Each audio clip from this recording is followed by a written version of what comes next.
भाई साहब ने भैंसे भी रख रखी। भाई साहब ये इसकी क्या उम्र है? इसकी ये फर्स्ट ब्यात की है। फर्स्ट ब्यात है। हाँ। बच्चा दे दिया? बच्चा दे दिया, इसने कटला को जन्म दिया था। अच्छा, कितना लीटर दूध है इसका? इसका इसने दिया था मतलब 10 लीटर सुबह शाम का। कितने महीने में क्रॉस हो गई थी ये हो गई थी अपने 15 महीने में क्रॉस हो गई थी। हाँ। और 30 महीने में इसने बच्चा दे दिया। बच्चा ये पास में बंधा हुआ है।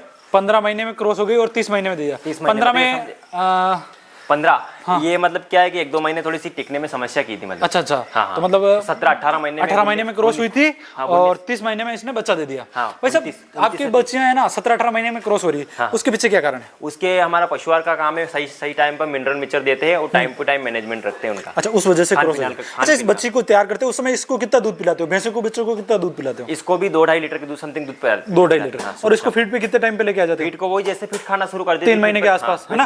दूध कम कर देते हैं, फीड पर चालू कर देते हैं। फीड पे चालू कर देते हैं। और जो सामने खड़ी है ये भी मुर्रा में ना? हाँ, ये भी मुर्रा में। ये कौन सा सब- ब्यात है इसका? ये भी फर्स्ट में इसने बछड़ी को जन्म दिया था। हाँ। और अब ये सेकंड में आ गई। सेकंड में। फर्स्ट ब्यात में कितना लीटर दूध दिया? फर्स्ट में इसमें 15 लीटर दूध दिया था सुबह शाम। 7.5 लीटर एक टाइम है ना? एक टाइम 15 लीटर। अभी दूसरे ब्यात में बच्चा दे दिया है? दूसरी बात में अभी ज्ञापन है। क्या कितने महीने की है? 4 महीने ज्ञापन। अच्छा, आपके यहाँ पे जो भैंस हैं हाँ। उसका ड्राई पीरियड कितने टाइम का रहता है? ड्राई पीरियड रहता है हमारा, ये समझो 7-8 4 महीने का रहता है। अच्छा, भैंसों में थोड़ा ज्यादा है। 7-8-9-10। हाँ। अच्छा, 4 महीने का 4 ड्राई महीने पीरियड। भाई साहब जो लोग बाग बोलते हैं कि भैंसें हैं तो टिकती नहीं है, हाँ, हाँ। आपके यहाँ पे भी ऐसी समस्या होती है? नहीं, हमारे यहाँ कोई समस्या नहीं होती। अच्छा, वो क्या समस्या है जिसकी वजह से लोगों के यहाँ वो नहीं टिकती? सही टाइम पे लोग मिनरल मिक्सचर नहीं देखते, खान पान सही नहीं करते। सब मिनरल मिक्सचर अगर सुबह शाम इनको दिया जाता है तो कोई समस्या नहीं होती है। अच्छा अच्छा। हाँ। देख सकते हो पहले जो फर्स्ट ब्यात में इसने 5 लीटर एक टाइम का दिया। हाँ, सुबह शाम का 10 लीटर दिया था। सुबह शाम का 10 लीटर। ये जो दूसरी ब्यात इसने 15 लीटर दिया। 15 लीटर पहली बार में 15 लीटर दिया। हाँ, सुबह शाम। 7.5 लीटर एक टाइम का है ना? सुबह शाम का। अच्छा, जो आगे खड़ी है ये भैंस, इसका कौन सा ब्यात है? इसका सेकंड ब्यात है। सेकंड ब्यात है। सेकंड ब्यात इसका कितना लीटर दूध है?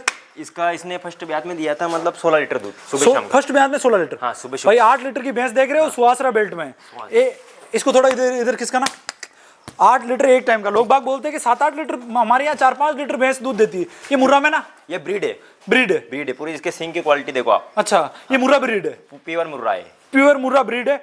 8 लीटर दूध दे रही है। हाँ। एक टाइम का। एक टाइम का 16 लीटर सुबह शाम का निकाला है। 16 लीटर सुबह शाम निकाला। भाई एक नंबर। भाई लोग बाग बोलते हैं कि हमारे इस बेल्ट में भैंसे दूध नहीं देती है। 8 लीटर है। ब्रीड पर काम करोगे तो सब कुछ होगा। आपने घर पे की तैयार की हुई हाँ, है? ये घर पे तैयार की इसकी माँ कितना दूध करती थी? हुई। इसकी माँ का 16 लीटर दूध है। 16 लीटर दूध था।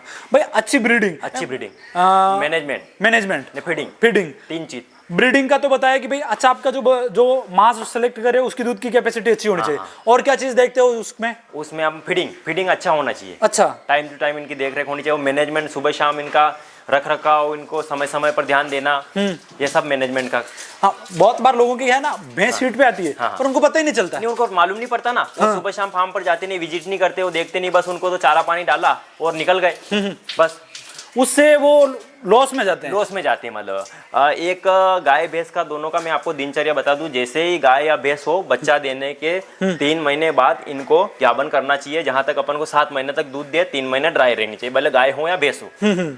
यही इनका मतलब। 1 साल में एक बच्चा लेना हो अपन को गाय या भैंस से। अच्छा अच्छा। हाँ। तो ये फार्म सक्सेसफुल तो फार्म सक्सेसफुल। आप आगे की तरफ बढ़ सकते हो तो फार्म आप लॉस होने के चांस है। मतलब आप प्लस में जाओगे प्लस उसमें। में जाओगे मतलब। अच्छा, और अगर आपने ध्यान नहीं दिया तो लॉस होगा, उल्टा रिवर्स में चले जाओगे। रिवर्स में जाओगे। लोग बाग बोलते हैं कि यार डेयरी फार्म में कुछ नहीं है। नहीं, पर डेयरी फार्म में बहुत कुछ है। पर आपको मैंने बोला 3 बातें रखनी पड़ेगी आपको। एक तो फीडिंग हुआ, ब्रीडिंग हुआ, मैनेजमेंट, ये 3 ही तगड़ा होना चाहिए। और आपको समय समय पे इनका ध्यान रखना पड़ेगा। कौन क्या हिट पर आ रहा है, कैसे क्या। कोई बहुत सारे जानवरों की साइलेंट हिट आती है, उनको देखना पड़ता है। कोई बोल सकता है, कोई नहीं बोल सकता है।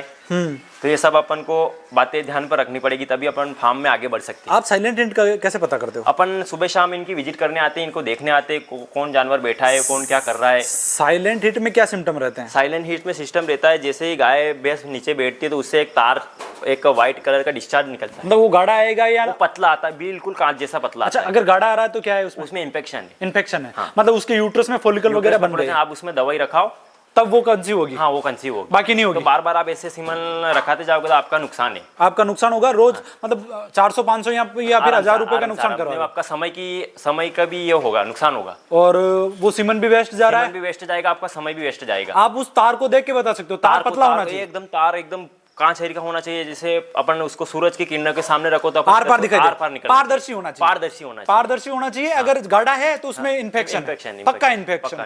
भाई साहब ने 1 करोड़ रुपए की आपको सलाह दे दी कि भाई आप उस चीज को पहचान लोगे तो आपकी भैंस का पता चल जाएगा कि कौन सी मेरी भैंस में इन्फेक्शन है या किस में इन्फेक्शन नहीं है। पतला होगा तो उसमें इन्फेक्शन नहीं है, और गाढ़ा है तो उसमें 100% इन्फेक्शन है। अगर इन्फेक्शन होता है तो आप क्या ट्रीटमेंट करवाते हैं उसका? उसमें उसी टाइम पर डॉक्टर को बुलाकर उसमें दवाई छुड़वा देते हैं। जैसे आप में अगले महीने हिट पर आएगी तो उसका मतलब वो डिस्चार्ज चेंज हो जाएगा एकदम व्हाइट कलर। मतलब आपने उसका ट्रीटमेंट करवाया, डिस्चार्ज चेंज हो गया तो अगली बार आपकी कंसीव हो जाएगी। भाई देखो, आपको बहुत ही अच्छा फॉर्मूला बता दिया कि आपका गाढ़ा आ रहा है, डिस्चार्ज गाढ़ा आ रहा है, तो आप उसको डॉक्टर से ट्रीटमेंट कराओ, उसकी यूट्रस में दवाई रखवाओ। अगली बार वापस हिट में आई, उस समय अगर पतला हो गया तो आपकी भैंस या गाय है वो 100% कंसीव होगा। भाई ये फार्मर बता रहे हैं, इनका खुद का एक्सपीरियंस है। लगभग 8-9 साल का तो इनका ब्रीडिंग पे काम करते होंगे, उससे पहले भी काम कर रहे थे। ठीक है भैया, ये जो मैं बात कर रहा था ना, ये कितने महीने की बच्चियां हैं? ये दोनों 15-15 महीने 15-15 महीने की जोटियां देख सकते हो। ये 18 महीने में क्रॉस हो रही है, ये 15 महीने की है, और ये बताइए ये 30 महीने में इसने बच्चा दे दिया था पहली बार, है ना? 18 महीने में क्रॉस हो गई थी, है ना? 18 महीने में। ये देख सकते हो दूसरे नंबर की ये जो जोटी है, ये भी 15 महीने की। भाई एक नंबर का फार्म मैनेजमेंट कर रखा है लोग।